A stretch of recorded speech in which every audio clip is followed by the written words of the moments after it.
bulan Januari di tahun 2021. Masih boleh merasakan perubahan, masih merasakan betapa ajaibnya pertolongan Tuhan di dalam setiap permasalahan yang kami hadapi.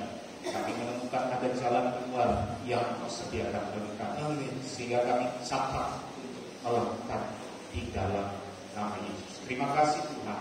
Awal pertengahan hingga akhirnya memberikan firman Tuhan kami serahkan dalam Roh Kudus yang memimpin setiap pikiran hati kami, bahkan lidah bibir hamba yang akan Tuhan percayakan pada saat siang hari ini untuk menyampaikan isi hati Tuhan pergunakan agar setiap kesempatan yang kami boleh hadapi ini Tuhan, kami boleh pergunakan untuk menyenangkan hati Tuhan. Segala kuasa sisa pekerjaan setan, kuasa-kuasa jahat yang mengganggu konsentrasi kami bersepakat mengusirnya dari dalam rohani dan dalam hati kami di dalam nama Tuhan Yesus. Dari Yesus berkuasa, iblis dikalahkan. Terima kasih Tuhan, di dalam nama Yesus kami berdoa.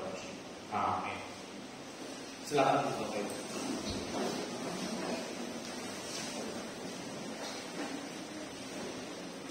Saya mengucapkan selamat siang, salam damai sejahtera bagi kita semua. Shalom.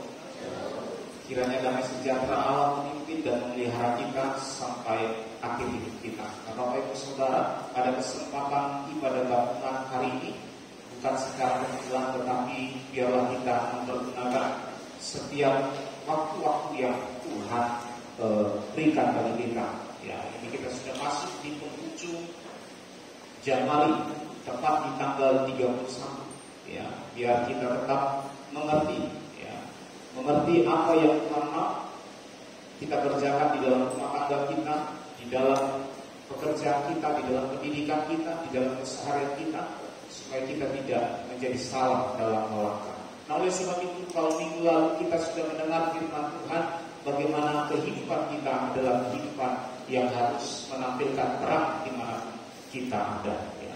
Terang itu tidak terletak di bawah data, terang itu tidak diletak di bawah meja atau di bawah-bawah, tetapi terang itu biarlah terletak di atas untuk menerangi sekitar kita, supaya kegelapan yang ada di sekitar kita bisa menjadi terang. Itulah gunanya kita diciptakan dan diberi kesempatan. Oleh sebab itu, marilah kita bersama-sama sadar akan kesempatan ini supaya Tuhan dipermuliakan. Pada saat siang hari ini saya ingin mengambil sebuah tema tentang pertobatan sejati.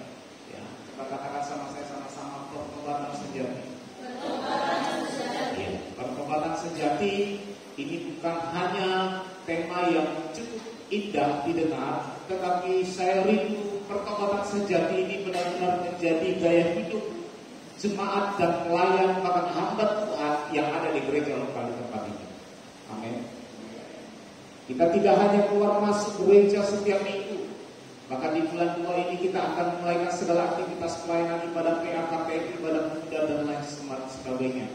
Bukan hanya sekedar keluar masuk dalam ibadah, bukan hanya sekedar keluar masuk dalam pelayanan, tetapi tidak ditemukan adanya pertobatan di dalam kehidupan kita. Kristen dari kecil sampai mati Kristen, tapi Kristen tanpa pertobatan. Dulu sering kita mendengar katanya KTP Kristen tanpa pertobatan. Di KTP kita memang Kristen, tetapi keluar masuk gereja tanpa memiliki pertobatan. Nah, saya mau kita merenungkan kembali bagaimana perjalanan kekristenan kita, ya, sebagai hamba Tuhan, sebagai pelayan Tuhan, atau sebagai jemaat Tuhan. Apakah kita sudah ditandai dengan pertobatan? Yesus datang, Dia ingin menyerukan seluruh umat yang ada di muka bumi ini memiliki pertobatan. Yohanes Pembaptis berkata, bertobatlah sebab kerajaan Allah sudah dekat. Allah ingin semua umat yang diciptakannya itu boleh menyembah Dia dengan kesungguhan. Milikilah pertobatan ini, dan pertobatan itu akan membawa kita kepada memuliakan Tuhan. Ya. Apa ukuran pertobatan? Ya. Ukuran pertobatan saya katakan di sini adanya perubahan. Itu ukurannya. Nah, perubahannya apa? Dari gelap menjadi terang. Itu ada perubahan dari gelap menjadi terang. Berarti yang dulunya kita suka kegelapan, sekarang tidak lagi menyukai kegelapan. Ya, sama dengan firman Tuhan yang minggu lalu, kita adalah anak-anak terang. Nah, dari cemar menjadi kudus. Ya, kalau pikiran kita ditandai kecemaran, ya, ketika kita bertobat kita tidak lagi cemar. Maka dalam Wahyu berkata, yang cemar semakin cemar, yang kudus semakin.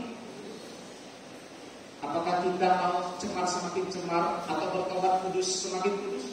Itu tergantung pilihan. Tapi harapan dan himbauan kami sebagai pelayan Tuhan, sebagai hamba Tuhan, marilah kita berubah. Kalau yang lalu, sebelum kita masuk gereja ini, kita mungkin ada berbuat cemar, baik dalam pikiran kita, baik dalam perkataan kita.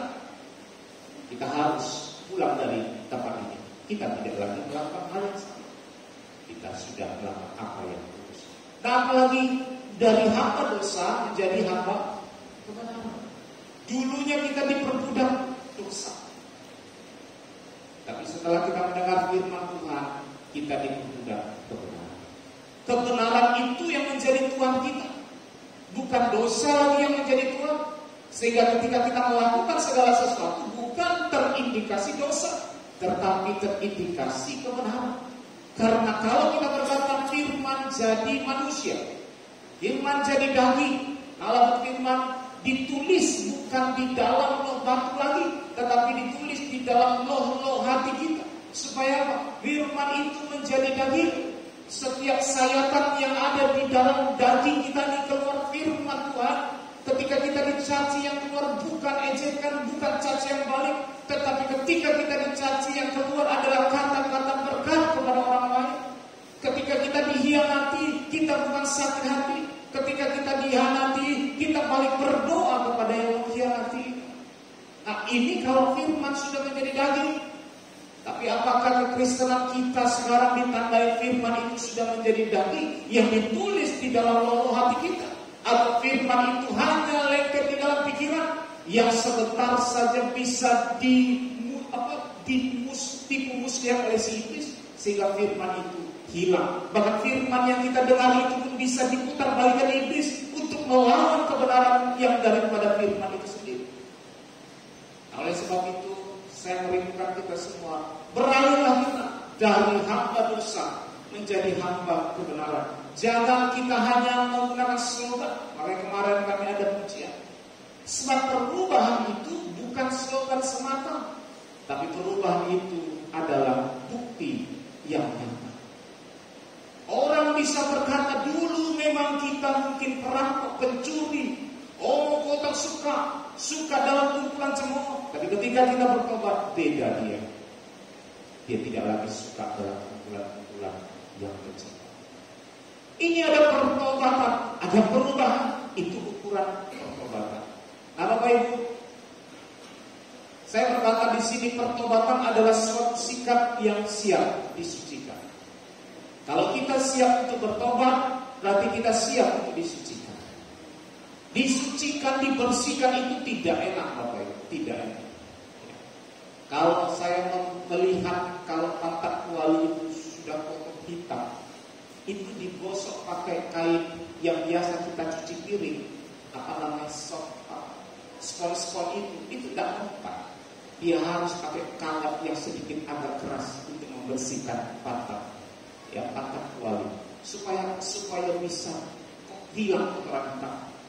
Kalau mungkin pantat kuali itu bisa merasakan, aduh sakitnya digosok terus sampai bersih. Kalau kita mau disucikan, tidak ada yang nikmat.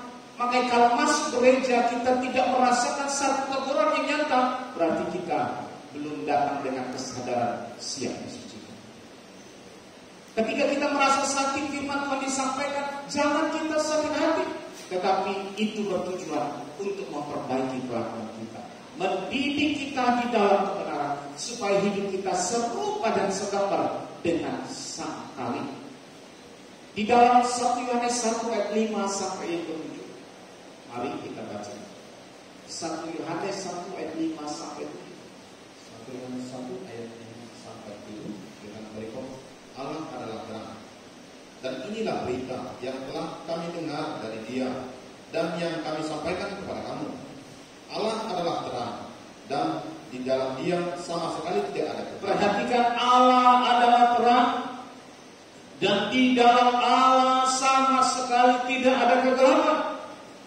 Kalau kita masih sukai kegelapan, berarti kita belum dikategorikan anak-anak Allah atau anak-anak terang. Ayat 6. Jika kita katakan bahwa kita beroleh persekutuan dengan Dia, namun kita hidup dalam kegelapan, kita berdusta dan kita tidak melakukan kebenaran. Ayat yang ke-7. Tetapi jika kita hidup di dalam terang, sama seperti Dia adalah di dalam terang, maka kita beroleh persekutuan seorang dengan yang lain, dan darah Yesus anaknya itu menyucikan kita daripada segala dosa. Jika kita hidup di dalam terang sama seperti Dia yang ada di dalam terang, maka kita beroleh persekutuan seorang dengan yang lain, dan darah Yesus anaknya itu menyucikan kita daripada segala dosa. Persekutuan yang dirindukan Tuhan adalah persekutuan yang melahirkan penyucian lewat darah Kristus, lewat firman yang disampaikan. Kita mengalami penyucian. Kalau kita tidak mengalami penyucian, kita tidak termasuk di dalam orang yang masuk dalam persekutuan. Kalau hidup kita dari dulu sampai sekarang, bahkan sampai nanti mati sama saja tetap hidup di dalam dosa, berarti kita tidak masuk dalam persekutuan yang dikatakan Tuhan kepada kita. Kita hanya bertemu secara jasmani, tapi tidak mengalami penyucian. Yang disucikan itu bukan tubuh kita ini, tetapi yang disucikan kita roh dan jiwa kita, itu yang disucikan. Kalau tubuh ini perlu hanya mandi, kita bersihkan. Tapi jiwa, roh kita harus disucikan. Lewat apa? Lewat persekutuan ini. Makanya kalau kita melihat ada orang yang rajin ke gereja tapi tanpa pertobatan, ini yang tidak dikategorikan. Makanya dalam surat Timotius itu berkata, sudah diajar, sudah mau diajar, tapi tidak paham. Keluar masuk gereja tetap saja seperti itu. Orang yang tetap bebal, tetap dia bebal. Orang yang suka terlambat, tetap terlambat. Orang yang tidak suka persekutuan, tetap tidak suka persekutuan. Orang yang suka keluyuran, tetap keluyuran. Itu tidak ada perubahan, tidak ada pertobatan. Orang yang suka melawan, tetap melawan. Ini tidak ada perubahan. Saya mengatakan dengan tegas bahwa percuma kita beribadah dan melayani kalau hidup kita tidak berubah. Untuk apa kita melayani? Kita melayani bukan karena mau dipandang manusia. Kita ibadah bukan karena ingin dilihat manusia. Oh, kita rajin, kita orang Kristen. Tapi kita melayani, kita beribadah, tujuan kita kepada surga. Kalau kita tidak mau disucikan, buat apa? Kalau toh sama kita seperti orang-orang yang di kedai tua, sama dengan orang-orang di diskotik, akhirnya ditolak Tuhan, buat apa kita ke gereja, buat apa kita melayani?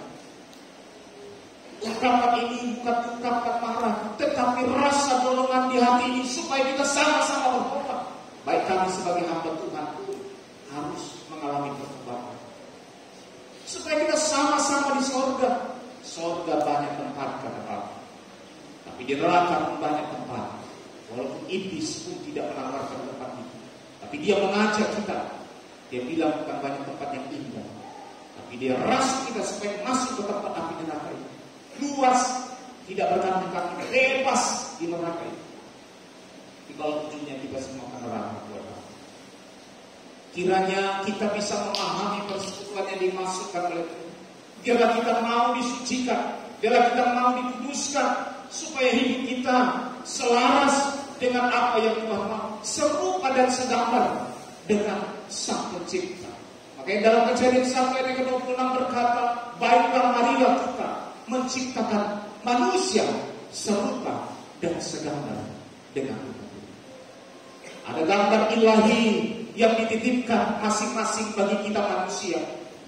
Tetapi gambar ilahi itu rusak karena iblis si pemoda, si perusak itu merasuki pikiran kita, merasuki penglihatan kita, merasuki pendengaran kita. Bahkan komunitas kita terbangun menjadi komunitas yang salah.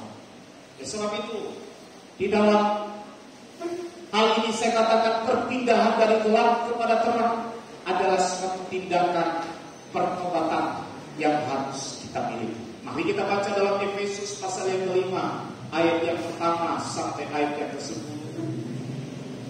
Efesus pasal 5, mulai dari ayat pertama sampai 10. Dengan berikut, hidup sebagai anak-anak terang. Sebab itu jadilah penurut-penurut Allah seperti anak-anak yang kekasih, dan hiduplah di dalam kasih. Sebagaimana Kristus Yesus juga telah mengasihi kamu dan telah menyerahkan dirinya untuk kita sebagai persembahan dan korban yang harum bagi Allah. Tetapi percabulan dan rupa-rupa kecemaran dan keserakahan disebut saja pun jangan di antara kamu, sebagaimana sepatutnya bagi orang-orang kudus tidak suka melakukan percabulan, orang-orang kudus tidak suka melakukan rupa-rupa kecemaran atau keserakahan, disebut saja pun jangan, apalagi dilakukan. Ini bahwa kode etik di dalam orang-orang kudus itu sangat tinggi sebenarnya. Ya, lanjutkan ayat yang keempat. Demikian juga perkataan yang kotor, yang kosong atau yang sembrono, karena hal-hal ini tidak pantas. Tetapi sebaliknya ucapkanlah syukur. Kata-kata kotor, kata-kata kosong, kata-kata sembrono, kalau kita masih sering di lingkungan kita, memang di gereja tidak ada mungkin ya kata-kata kotor, kata-kata kosong, sembrono. Tapi mungkin di lingkungan kita sering kali kita kasar, kotor, sembrono. Kosong itu tidak ada arahan. Kalau kosong ini ibarat kita ngerumpi, tidak ada tujuan, itu kosong. Tidak ada makna di dalam pembicaraan kita. Itu kata-kata kosong. Bukan berarti kita mengatakan kosong yang keluar. Kita tetap berkata, tapi nggak ada tujuannya. Ini tidak menjadi bagian orang-orang kudus. Orang-orang yang kudus adalah dia tetap mengucap syukur dalam segala hal. Dalam firman Tuhan berkata, ucap syukurlah dalam segala hal, karena itulah yang dikehendaki Allah. Lanjut. Karena ingatlah ini baik-baik.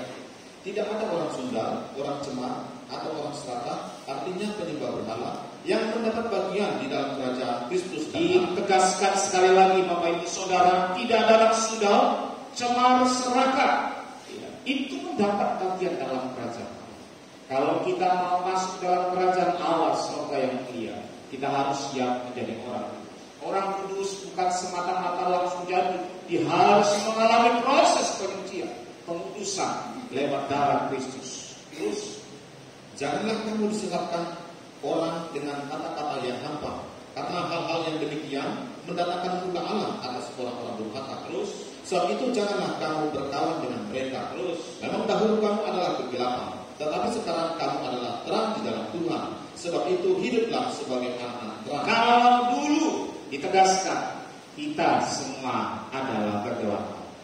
Ya, dalam Roma 3 ayat yang ke-10 sampai yang selanjutnya pun berkata, tidak ada yang benar, tidak ada yang mencari Allah, tidak ada yang berkenan kepada Allah, semuanya kotor Tuhan.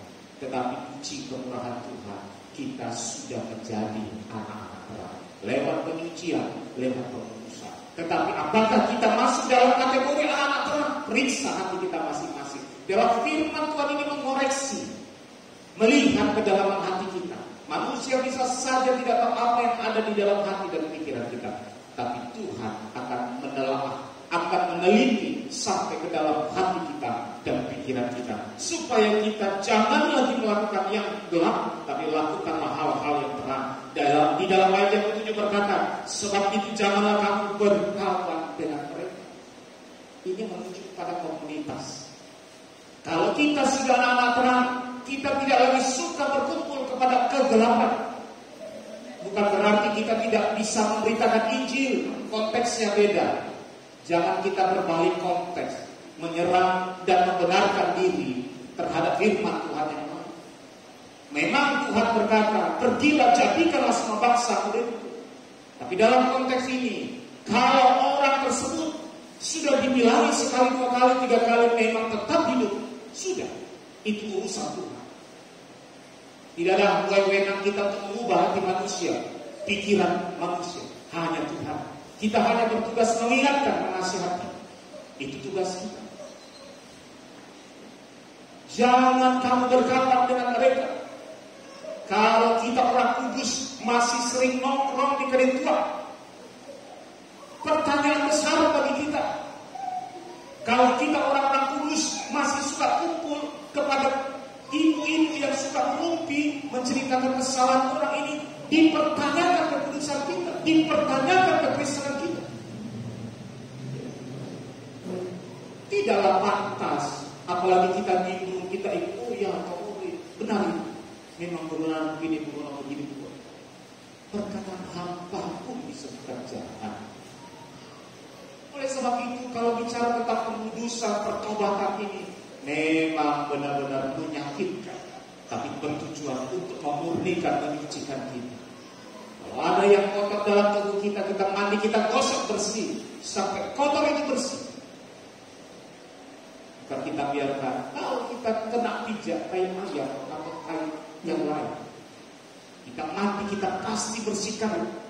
Kita tidak suka habis mandi keluar masih mencium aroma itu. Kita mau setelah mandi kita mandi.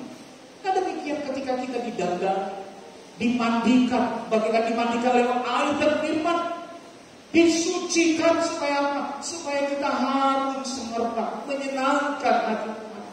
Kita ini kan sebagai persembahan, betul? Tubuh kita ini persembahan yang sejati adalah kita, bukan uang kita, bukan karena kita, hidup kita ini yang kita persembahkan kepada Tuhan. Kalau hidup kita bau, bagaimana Allah kita mencium aroma? Kemarin Bapak Gembala menyinggung tentang bagaimana korban persembahan pada perjanjian lama. Ketika korban domba itu dibakar, itu harumnya naik ke atas, terasa semerbaknya. Makanya dalam Korintus 3 itu Rasul Paulus sangat bersukacita ketika jemaat Korintus mengalami satu perubahan pertobatan. Korintus 3 ayat yang kedua sampai ketiga itu tidak lahir dengan begitu saja. Itu didasari dari 1 Korintus pasal 1 sampai 1 Korintus pasal yang ke-16. Bagaimana di situ menceritakan bagaimana perjuangan Rasul Paulus mendidik orang-orang di Korintus. Orang Korintus ini banyak sekali masalahnya. Suka bermasalah, suka bertikai, berselisih, suka hal-hal yang cabul. Itu gimana?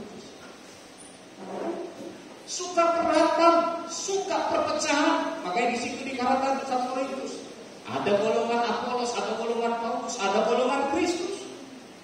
Kenapa mereka suka membuat geng-geng? Itu terjadi di zaman Korintus.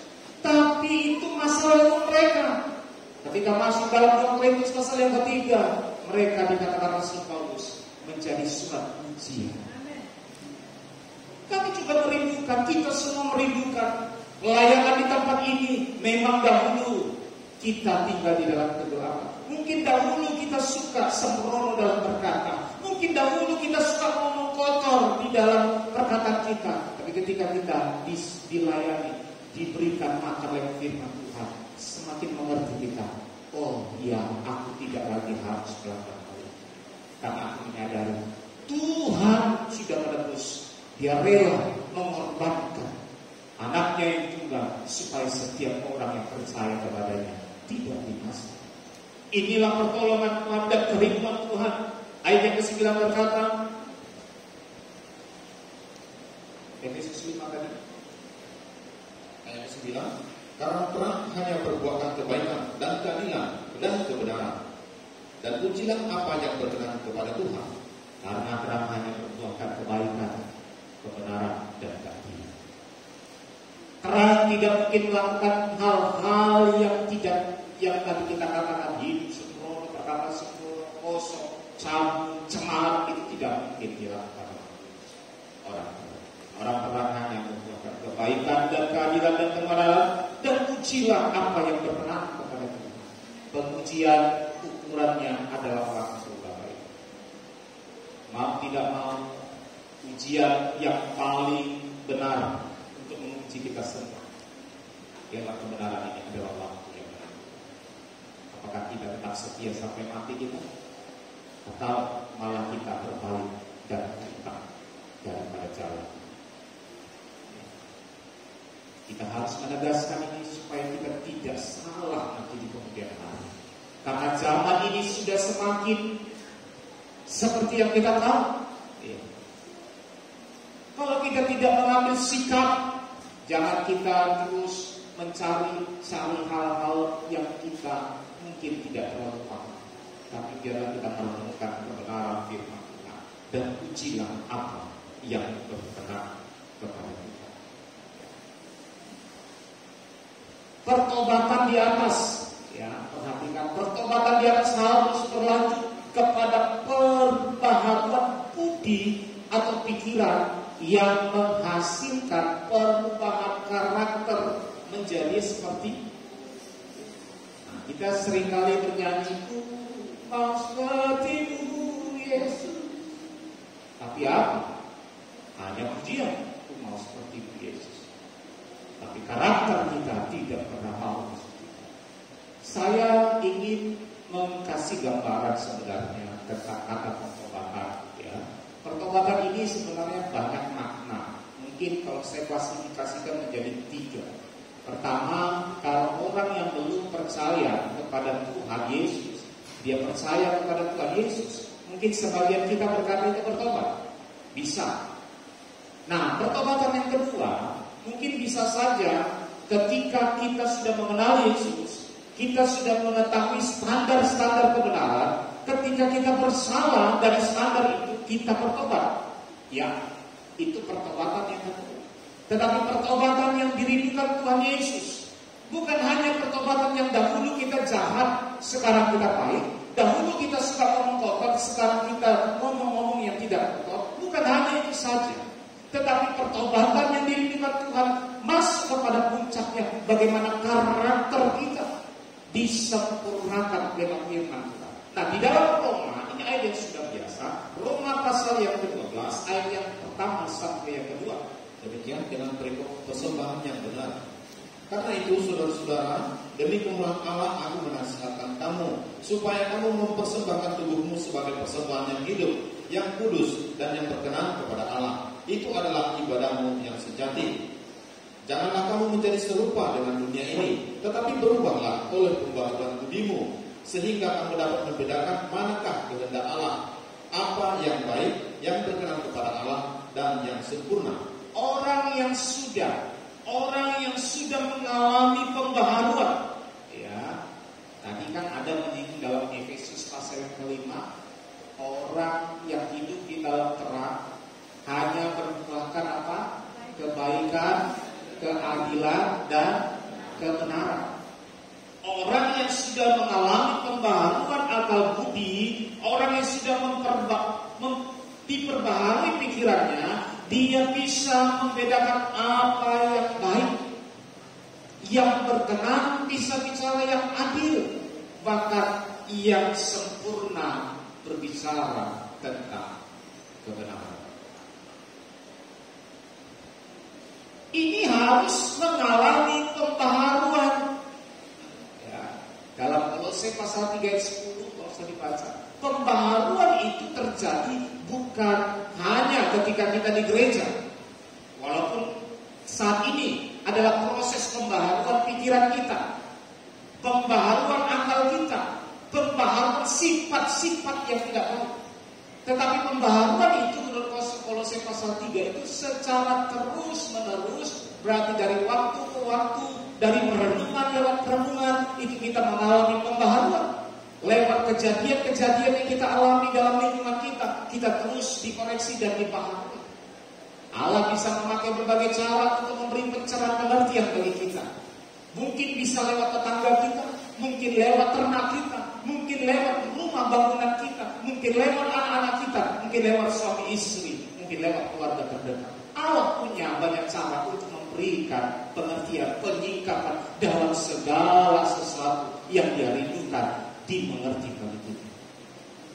Kalau kita tidak melekat kepada Roh Kudus, kita sulit mengerti apa yang Tuhan mau dalam hidup kita. Jangan menjadi serupa dengan dunia ini, tetapi berubahlah oleh pengetahuan. Saya akan menjelaskan secara singkat ada faktor-faktor yang membentuk karakter. Akal budi dan pikiran itu sebenarnya adalah satu bagian yang terakumulasi membentuk karakter. Nah, ada beberapa faktor yang membentuk karakter. Yang pertama, komunitas. Nah, tadi saya sudah singgung tentang komunitas. Bagaimana orang-orang kudus tidak lagi menyukai perkumpulan-perkumpulan orang-orang gelap. Orang-orang gelap kita bisa sudah cerna masing-masing, ya. Tidak perlu dijelaskan secara detail. Kita sudah punya hati nurani yang bisa menimbang mana yang salah, mana yang benar, betul? Ketika kita percaya kepada Yesus, ada hati yang kita lakukan mana yang benar, mana yang salah.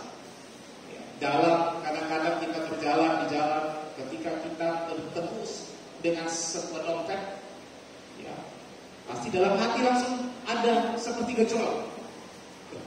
Ini dia periksa, ada uang, ada KTP, ada kelengkapan semua. Kita pasti menimbang.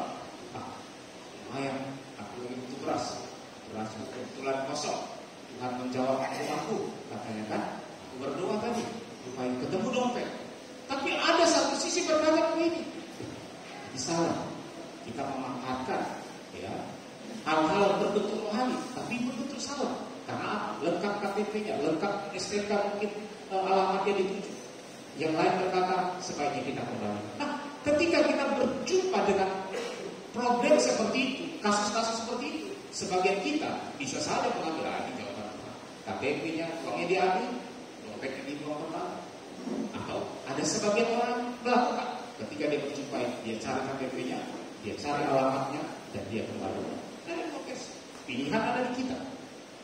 Di dalam setiap kehidupan kita terus bisa memilih. Nah, komunitas ini pun berpengaruh untuk kita bisa memilih di mana kita harus meletakkan tubuh kita.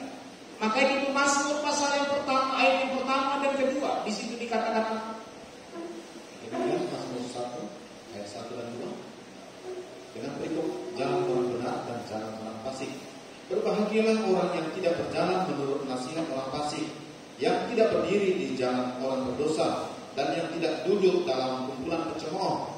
Tetapi kesukaannya ialah hukum Taurat, ialah Taurat Tuhan, dan yang merenungkan Taurat itu siang dan malam. Kalau kita sudah menjaga komunitas, kita harus tahu di mana kita berjalan, di mana kita berdiri, di mana kita. Semua firman Tuhan atur, tidak sembrono, tidak semau dewe, tidak semau sendiri. Tapi di mana kita berjalan, tahulah kita jalan. Jangan menerima nasihat orang fasik. Orang fasik aja belum tahu tentang kebenaran kita terima. Kadang-kadang kan begitu. Kadang-kadang dalam hidup masalah kita, seringkali kita membuka celah telinga kepada perkataan nasihat-nasihat orang fasik yang tidak mengenal kebenaran. Kadang-kadang kita lebih percaya kepada peramal, lebih percaya kepada dukun. Karena kenapa? Memang secara instan sepertinya dukun, peramal, orang-orang bodoh. Ya, saya tidak mau bilang orang pintar, itu orang-orang bodoh. Mungkin orang yang bilang dia orang pintar, tapi saya bilang orang bodoh, dia tidak mengenal kebenaran.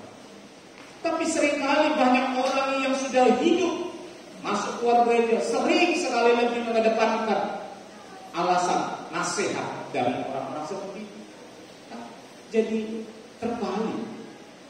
Harusnya kita yang menasihati mereka, tapi kita yang dinasihati. Bukan hanya berjalan, berdiri. Perhatikan kita di mana berdiri. Jangan di mana katanya? Di jalan orang berdosa. Dan jangan duduk di kumpulan pencemooh. Tapi kalau orang-orang yang terang, kesukaannya ialah Taurat Tuhan. Taurat Tuhan apakah hanya taruh di lemari. Tahu Tuhan itu diapain? Dan bukan hamba hari Minggu saja, siang dan malam. Apakah sore dan pagi tidak direnungkan? Siang dan malam itu menunjuk adalah satu peristiwa yang terus menerus. Ya, gitu. Siang menunjukkan terang, malam menunjukkan malam kegelapan. Tetap kita harus hidup di dalam perenungan firman Tuhan. Supaya apa? Supaya jalan hidup kita tetap menjadi orang-orang yang terang. Ya. Dalam 1 Korintus 15 ayat 33 bisa dibaca, di situ dijelaskan, janganlah kamu sesat, pergaulan yang buruk merusak pergaulan yang baik. Kalau kita mau kelakuan kita baik, jangan kita masuk dalam pergaulan. Amin. Kalau ada perubahan, pasti ada perubahan. Tidak berubah. Kemarin kita kumpul-kumpul, mama-mama kan, biasa kan ibu-ibu. Tapi sekarang bapak-bapak pun banyak ibu. Ya, saya pernah baca di buku mana gitu. Iya, yang di situ semua bapak-bapak berkumpul, bukan bercerita tentang bisnis, bukan bercerita tentang harga mobil. Kan biasa kan bapak-bapak bicara mobil, pakar mobil gitu ya. Ini enggak. Bicara tentang kesalahan itu, keluarga itu mungkin. Saya tuh berpikir ini bapak-bapak sudah berubah ini sekarang. Bukan berubah menjadi pak. Komunikasi sudah beda. Bukan mama-mama lagi, ini bapak-bapak mudanya begini. Ya, jangan kita masuk dalam komunitas yang suka menjelekkan. Kalau kita misalnya ada terceplung di situ, sebaiknya kita menasihati. Baiklah kita, bagus kita bahas dalam bisnis. Ya, bicara tentang perekonomian, ya itu lebih bagus. Bicara politik, ya jangan sampai memanas politiknya. Ya, daripada kita membicarakan kesalahan orang, tak ada gunanya, kosong itu semua. Tapi lebih berkualitas lagi kalau kita membicarakan firman Tuhan. Ini salah, ini benar ya firman Tuhan. Komunitas, ya, jangan kita langgar. Yang kedua itu pengajaran. Nah, mari kita baca dalam 1 Timotius pasal 4 ayat yang ke-16 saja, ayat yang ke-16. 1 Timotius 4 ayat yang ke-16. Awasilah dirimu sendiri dan awasilah ajaranmu. Bertekunlah dalam semuanya itu, karena dengan berbuat demikian engkau akan menyelamatkan dirimu dan semua orang yang mendengar. Nah, setelah kita menjaga komunitas, kita harus menjaga pengajaran yang masuk. Maka Rasul Paulus berkata kepada Timotius, awasilah dirimu. Akan banyak datang ajaran-ajaran yang menyesatkan. Akan banyak orang datang mengatasnamakan A, B, dan C, mengataskan nama Rasul, mengatasnamakan Mesias. Untuk apa? Untuk menyesatkan kita. Mereka tetap membawa firman Tuhan sebagai landasan untuk bicara kepada kita. Karena ketika Tuhan bicara sama Hawa, dia menggunakan firman Tuhan juga. Dan firman Tuhan yang dibolak-balikkan.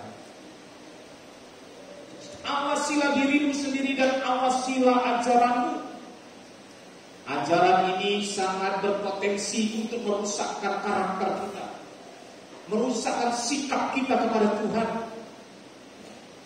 Maka firman Tuhan berkata, bertekunlah dalam semua itu. Dalam apa? Dalam setiap ajaran yang kita sudah terima. Makanya kalau kita sembarang letak komunitas, mungkin komunitas dalam penggembalaan, dalam gereja kita harus pahami. Kita tidak sembarang bergereja. Bukan saya berkata gereja di luar kita salah, tidak. Tetapi kalau kita tidak berdiri teguh atas dasar asas-asas yang sudah diajarkan dari gereja lokal kita sering kan, dan kalau kita ada masalah kadang-kadang kita dengar dari YouTube, kita dengar dari CRC yang tidak berdomisili dalam gereja lokal kita untuk membenarkan pernyataan kita. Kadang-kadang kan ada orang begitu bertanya, dia sudah punya jawaban yang tidak bisa diubah.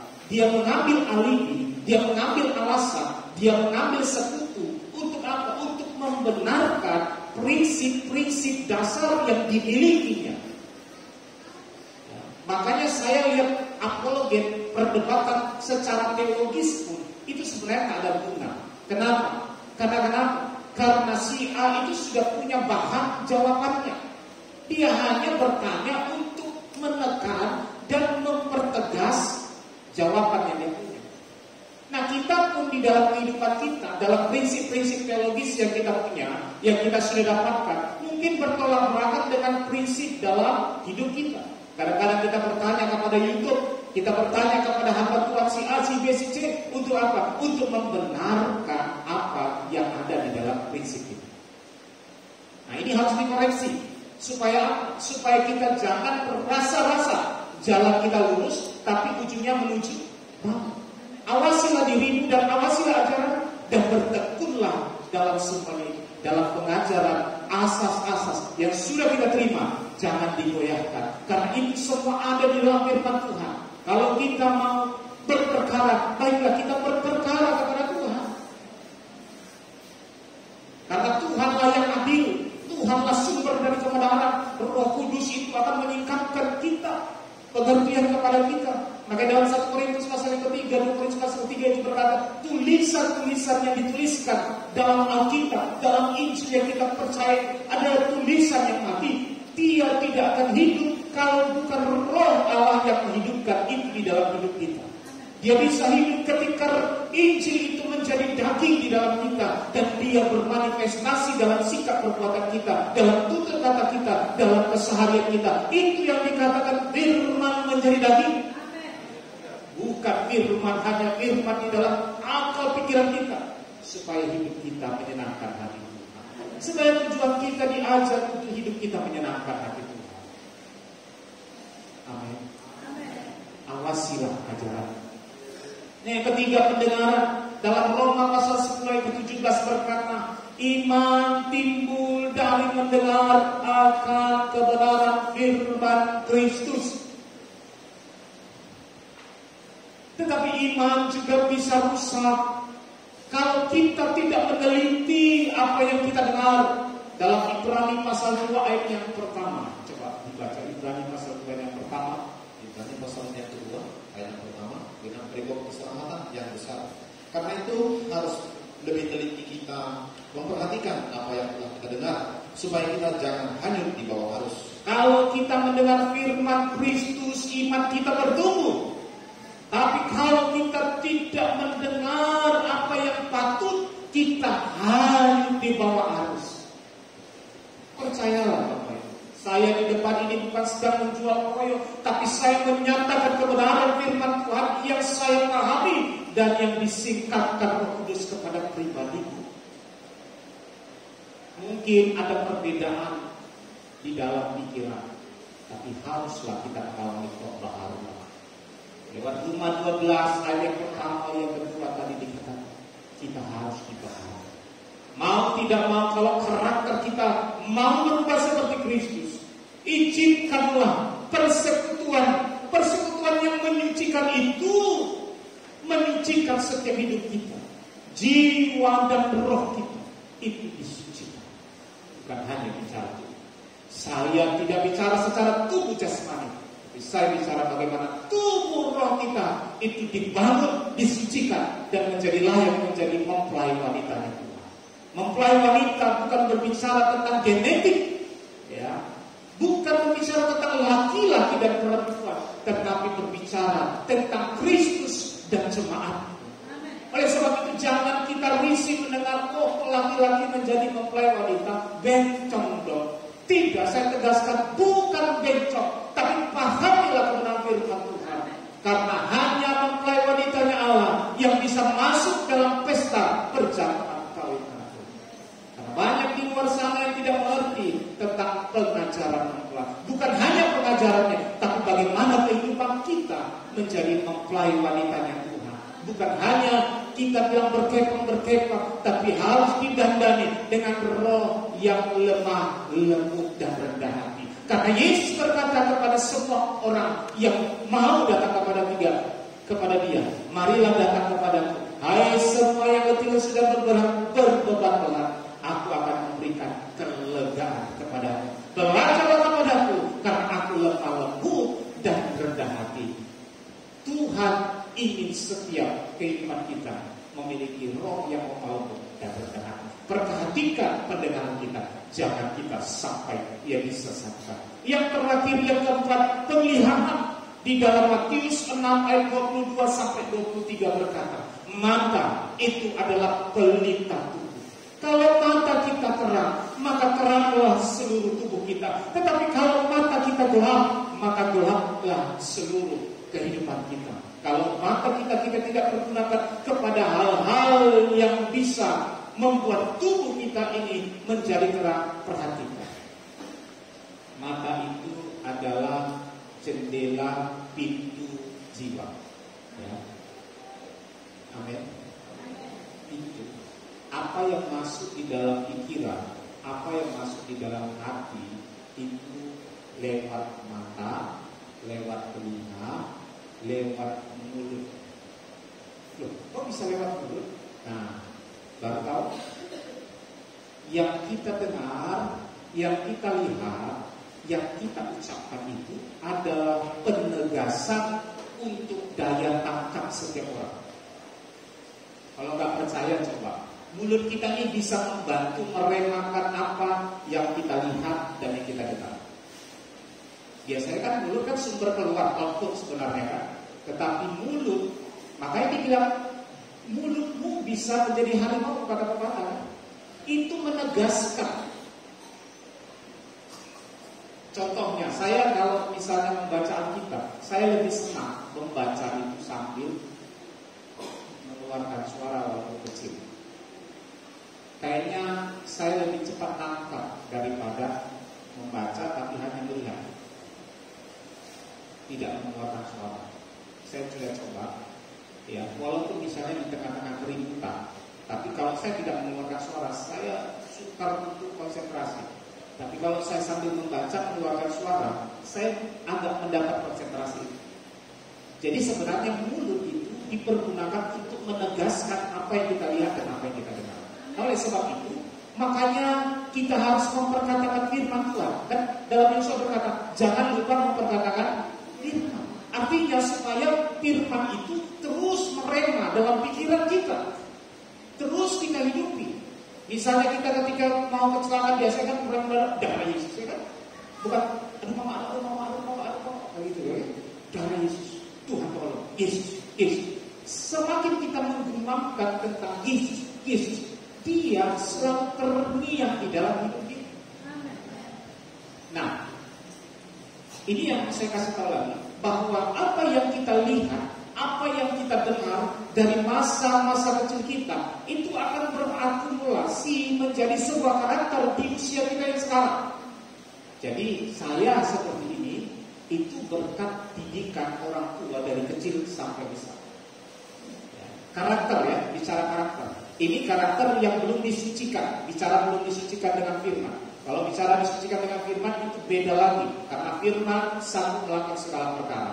Tetapi kita berbicara apa yang kita hidupi dalam pergaulan, apa yang kita dengar, ajaran kita, yang kita dapat. Nah contohnya kalau anak itu sering diajar keras, hidupnya akan menjadi keras. Makanya beda orang hidup di tengah pulau, beda orang hidup di atas gunung, dan beda orang hidup di daratan. Ya, makanya mungkin masing-masing kita ada yang dari pulau dekat laut, itu kebiasaannya beda dan terbentuk dalam karakter hidupnya. Itu komunitas, lingkungan. Ya, ada orang yang di gunung beda, cara cari makan mereka beda. Orang yang di darat pun beda. Nah itu kan terlahir dari semua yang terakumulasi. Nah saya kasih gambaran di sini, analogi tubuh manusia. Nah kita terdiri dari roh, jiwa, dan tubuh. Nah di dalam tubuh itu ada apa? Panca indera. Itu mata, itu telinga, itu mulut, itu tangan untuk meraba. Ya, ada semua panca indera. Nah panca indera ini akan mentransfer ke jiwa. Jiwa itu berbicara tentang kehendak dan perasaan kita di dalam jiwa. Nah setelah jiwa memfilter, bahkan merenungkan, dia akan masuk kepada roh. Nah makanya saya bilang tubuh itu pintu jiwa, dan roh dan jiwa itu pintu roh. Makanya terbentuk semua itu menjadi sebuah karakter kita. Nah dari kecil kita melihat kekerasan rumah tangga, mungkin papa-papa kita suka berantem. Nah mungkin di usia besar kita tidak melihat berantem, tetapi memori bawah sadar itu sudah tertanam di dalam pikiran kita, sehingga itu bisa menjadikan itu sebuah trauma. Nah trauma itu harus benar-benar dipulihkan. supaya pikiran kita tidak lagi berpikir hal-hal yang dahulu. Memang apa yang kita lihat, contohnya begini, dalam kehidupan kita sebenarnya yang lebih mendominasi dalam kegerakan kita itu adalah pikiran bawah sadar kita. Contohnya di dalam perjalanan, kita kan perjalanan Riau atau lewat Mumbai, kita kan sudah biasa lewatnya.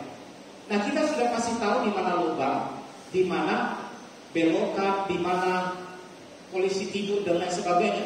Nah, secara spontan ketika kita berkendara, itu tidak lagi pikiran sadar kita yang berproses untuk memikirkan mana lubang, mana jembatan, mana polisi tidur, mana belokan. Betul? Dia hanya sebatas begini. Kenapa? Karena kita sudah melewati jalan itu terus-menerus, mata kita sudah melihat, bahkan dia sudah membaca situasi dan dia terbentuk di dalam pikiran bawah sadar kita.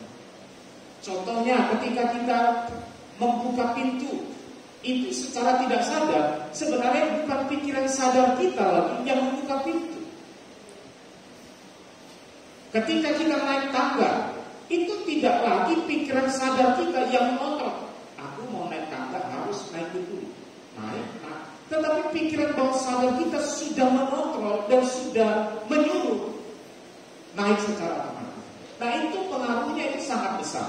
Nah, oleh sebab itu dihasilkan dari semua yang kita terima, baik di komunitas kita, baik di keluarga kecil kita, ya di keluarga masing-masing kita. Itu sangat mempengaruhi kehidupan kita di masa ini.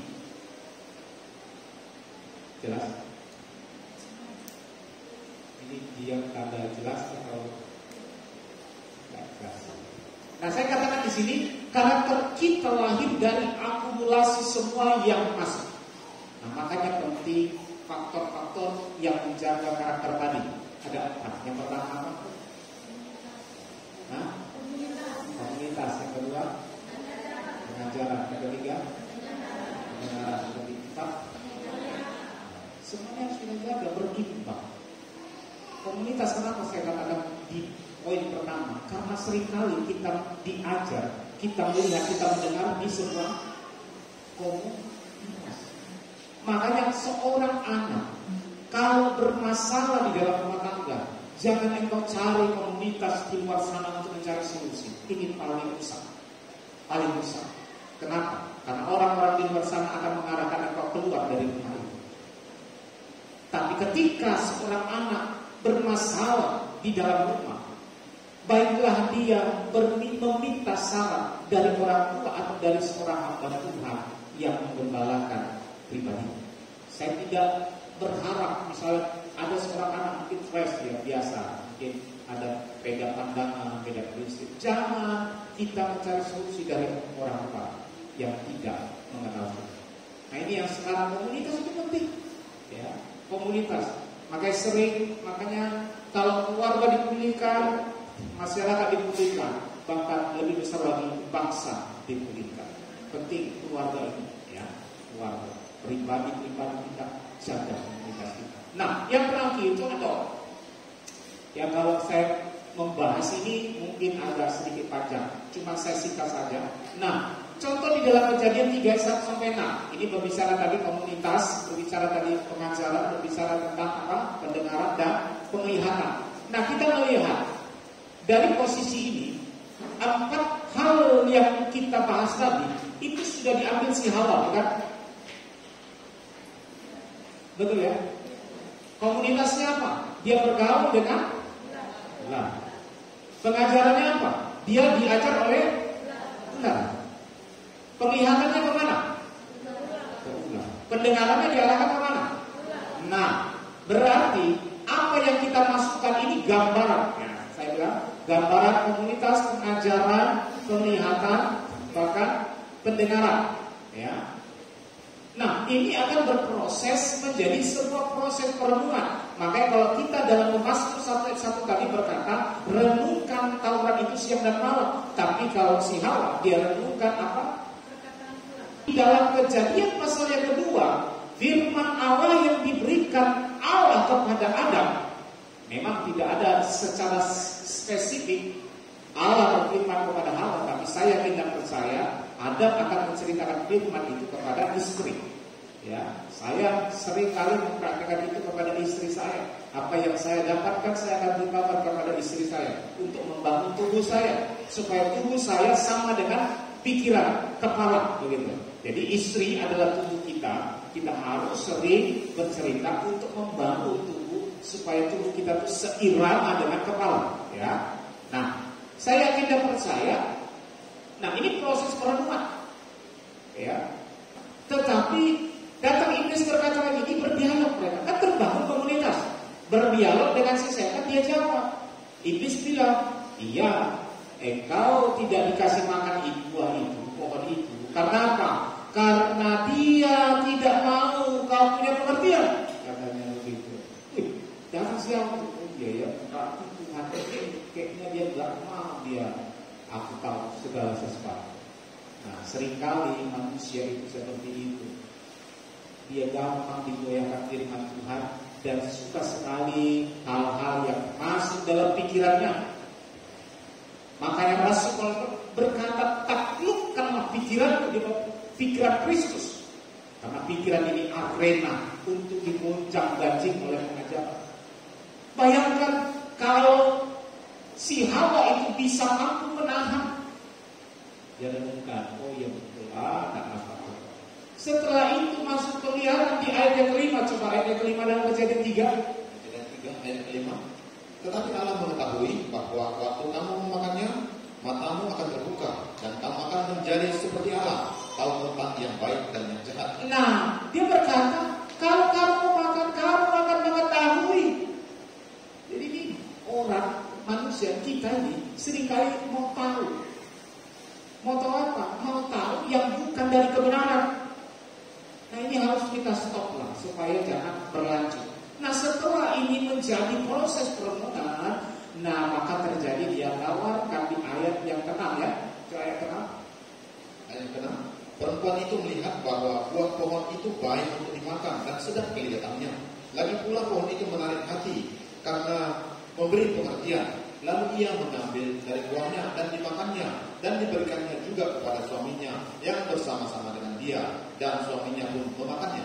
Bapak Ibu Saudara, mungkin ayat ini dituliskan hanya sekali, tapi saya yakin ini tidak berlangsung hanya spontan sekali itu. Saya yakin dan percaya ular dan Hawa ini sudah membangun komunitasnya, saling berkomunitas, saling berkomunikasi, saling mendengar, saling bertukar pikiran dengan si ular mungkin walaupun tidak tersangka. Tapi saya yakin kalau kita membangun komunitas hubungan dengan orang yang salah, hidup kita pasti salah. Oleh sebab itu, saya berkata dampak komunitas, pengajaran, pendengaran, dan penglihatan, bahkan perhatian yang salah itu terasa sampai sekarang. Oleh sebab itu, yang saya mau ingatkan kepada kita semua, kalau kita mau memperbaiki kehidupan generasi ke depan, memperbaiki kehidupan masa yang akan datang, perhatikanlah apa yang kita bangun saat ini. 10 tahun, 20 tahun ke depan itu tidak terjadi begitu saja. Dia akan melewati proses waktu. Dan proses waktu, marilah kita bersama-sama, kita jaga komunitas kita, kita jaga pengajaran yang diajarkan kepada kita. Marilah terima ajaran yang benar-benar dari komunitas yang kita bentuk dari awal sampai sekarang, bahkan sampai akhir. Dan terimalah, dengarlah, dan dengar-dengaran. Lihatlah hal-hal yang baik, lihatlah kuasa Allah, lihatlah teladan-teladan dalam hidup kita, supaya itu membangun tubuh roh kita, supaya jangan salah di dalam langkah-langkah kita. Nah, biarlah semua ya, yang pada akhirnya saya katakan milikilah kesadaran tentang identitasmu, tentang integritasmu, dan tentang destinimu. Destini itu bicara tujuan. Kalau Tuhan sudah menempatkan kita, apa tujuan? Hidup kita untuk mempermuliakan Tuhan. Efesus 2:10 berkata, manusia itu adalah buatan tangan Allah yang diciptakan untuk melakukan perbuatan-perbuatan yang baik yang semula Allah sediakan bagi kita. Kita tidak diciptakan, kita tidak dibentuk untuk hal yang sia-sia, tapi kita dibentuk supaya hidup kita menjadi penyembah-penyembah yang benar, yang menyembah Bapa di dalam roh dan kebenaran. Biarlah hidup kita memiliki perubahan. Kalau dahulu kita tidak menjaga komunitas kita, dahulu kita tidak menjaga pengajaran kita, dahulu tidak menjaga telinga kita, dahulu tidak menjaga mata kita, marilah mulai hari ini sampai Yesus datang, jagalah itu semua, supaya tubuh kita terjaga dan komunitas kita bisa impartasikan, sehingga terjadilah di dalam Lukas 11 itu, terang itu ada di atas gunung yang menerangi seluruh yang gelap. Amin.